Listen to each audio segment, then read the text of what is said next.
What's going on, everyone? Snakebite here, and today we're going to be talking about 3 different tips or pieces of advice that will help you become a better player. Now, for this advice, it applies to every game. It's not Halo specific or anything like that. I wanted to continue while we're diving into a new game. I want to keep giving advice that isn't just specifically Halo 5 or like Halo 3 or anything like that. So on to tip number 1. Tip number 1 would be to know and understand what kind of player you are. Now, I think this is a really easy thing to say or do and know your role in a team. Overall, you want to be able to do everything. But at the same time, understanding what kind of player you are, or maybe even just understanding what role your team needs in specific scenarios, will help you become a better player. This goes to matchmaking, team scrims, anything. If you really acknowledge this, I think this is why it's my number 1 tip. If you really acknowledge this, you are every single day, every single game, setting yourself up for success. Now, to dive a little bit more into this, it really can mean a very broad scale of different things. It can mean understanding, if you're a power weapon controller, objective player. Again, overall, you want to be able to do everything, but at the same time, like, let's use my team, for example, right? Frosty is like the best railgun player in the game, period, like for Halo 5. So when the railgun's coming up, if I know he's around me, I'm good with it. I'm not bad, right? I'm good with every power weapon, honestly, but I know that he is super comfortable with it on the map to where I can do anything else, and it edges us slightly more forward to being able to get a win. I think that something like that is a really hard thing for people to gauge and to follow. It's a little, you got to humble yourself a little bit and understand, our team works better for the most part when I'm the one being aggressive, when I'm the one pushing up and saying where we're going to go, and I have people, shooting behind me that are going to help me, right? If you don't want to look at it as in like just power weapons, you can even reference this of understanding what kind of player you are to how you communicate for a team. If you reference someone like Lethal and someone like myself, both 2 players who have been competing a very long time and been competing very well at that for a long time, but we communicate very differently. Can't speak. Lethal is more of the gets really important info out there. He doesn't clutter the mic or clutter the comms. I'm a little bit of the opposite. I'm more of small talking everything, really trying to keep us on the same page as to what's going on in the game. And just really piecing it together as we go is kind of always been my thing and something I've developed over time. Now, why you need to understand whether that's you is really important, because if it's not something you excel at, which not everyone will, the same way not everyone will excel at what Lethal does, which is only giving like perfect communication, right?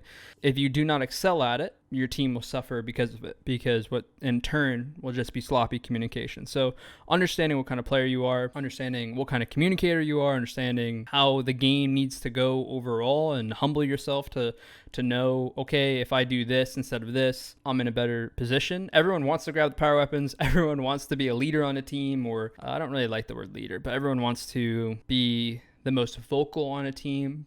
But not everybody should. I feel like that's kind of a harsh reality that might hurt some people, but it's really important to understand that is not a negative. It is not a negative if you aren't the best power weapon player in the game. Ideally, again, you want to be really good at it and really good with it, to where if you end up having to pick up a power weapon or end up having to use, whatever game you're talking about, you won't be hurting your team. But it's okay for people to be better at you or better than you at specific things, and you acknowledge that and push your team to excel in the right direction by having that understanding and letting them excel with you. Tip number 2 kind of goes to tip number 1, drop the ego. Every single player, whether you want to admit it or I want to admit it, every single player develops, as you're getting better, some sort of ego. It's okay. I went through it. I still do. But when you are communicating with your team, and I kind of reference this in the tips to improve as a team video, but when you're improving with your team, it is really important to view each other as equals, and that starts with yourself. That starts with your own personal line of communication, your own personal thought process. So drop the ego. You're not better than anyone, or not better than everyone on your team for that matter. You really need to go into it every day and every game with thinking you are on an equal playing field, because you're a team, and you need to develop and work together. And again, that starts with yourself. So it's a little bit of a cliche and goes with number one, but I still think it's a really important piece of advice, because as the first tip of the video is understand what kind of player you are. That's all good, and you can do that. But if you have an insane ego because you just think you're the smartest player in the world, and you might let your teammates get the power weapons, but then you just think you're better than everybody, you're not going to improve, and you will be the reason why you don't. The last piece of advice that I have for you is to find players that you can replicate. Now, it doesn't mean copy everyone and copy what everyone does, and your logic behind plays you make shouldn't be, oh, I saw Frosty do this, so don't tell me I'm wrong, right? But depending on your play style, you can find with streaming and YouTube and all this stuff now, you can watch professional players play and study their gameplay like you could never do before. So it's important, no matter what game you're referencing, no matter what game you're following, it is really, really important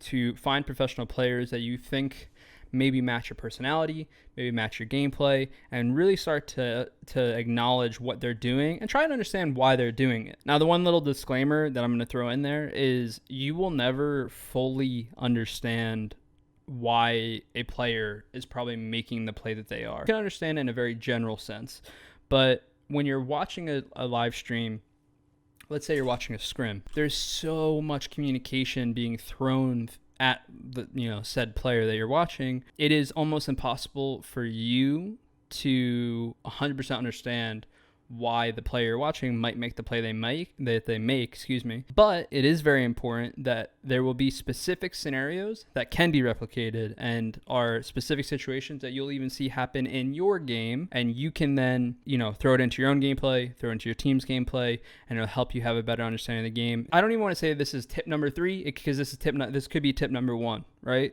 Could be the most important piece of advice you will get. Watch players that are better than you. Drop the ego, admit that people are better than you, watch the players that are better than you, and improve and try to pass those players over time. I hope you find this video useful. This is something that over time, these pieces of advice, these tips will never go away. There are 3 very, very important things that you will use for a lifetime of gaming. So I hope you found it useful. We have a Q&A dropping later this week. Hopefully later this week. We've got to get edited. We'll have our 4th announcement for the remainder of the Halo 5 events posted soon as well. Thank you as always so much for the support. Hope you have a great day. Thank you for watching. Peace.